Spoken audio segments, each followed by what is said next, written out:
दोंडाईच्या पोलिसांनी शहरासह टाकरखेडा, दाऊळ या भागातील 6 ठिकाणी असलेल्या दारूच्या हातभट्ट्या उद्ध्वस्त करत 5,17,250 रुपये किमतीचे साहित्य नष्ट केले आहे।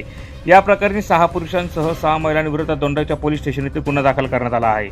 पोलीस अधीक्षकांच्या सूचनेनुसार दोंडाईच्या पोलिसांनी ही कारवाई केली आहे। दोंडाईच्या पोलिसांच्या या कारवाईमुळे अवैध गावठी हातभट्टी धारकांचे चांगले धाबे आणले आहे।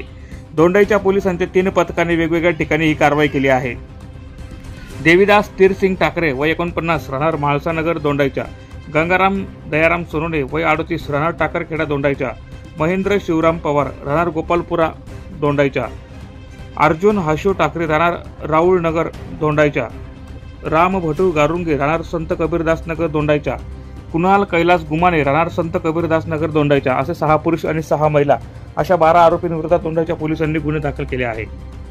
सदरची कारवाई जिल्हा पोलीस अधीक्षक श्रीकांत देवरे, अप्पर पोलीस अधीक्षक अजय देवरे यांच्या मार्गदर्शनाखाली दोंडाईच्या पोलीस स्टेशनचे पोलीस निरीक्षक दिनेश सोनोने यांच्या नेतृत्वात सहाय्यक पोलीस निरीक्षक श्रीकृष्ण पारदी, सहाय्यक पोलीस निरीक्षक दिगंबर चिंपी, पोलीस उपनिरीक्षक Nakul Kumawat, police head constable Avinash Patil, police head constable Sushil Mahajan, Ravindra Girase, Gopal Sonar, Yogesh Mahajan, police constable Hiralal Suryavanshi, Akshay Shinde, Pravin Nikumbe, Nilesh Dhangar, Tushar Pawar, Prashant Damodar, Rakesh Rokade, Rakesh Patil, Ganesh Kadam, Harshad Bagul, Prashant Bagal, Sunil Nirmal Vanjari, Bhatu Patil, Harshal Sonone, Saurabh Bagul, Sagar Koli, Ilesh Halore, Prashant Gorade, महिला पोलीस कॉन्स्टेबल शिल्पा गोंजेकर, पूजा आहिरे आदींच्या पथकाने केले आहे।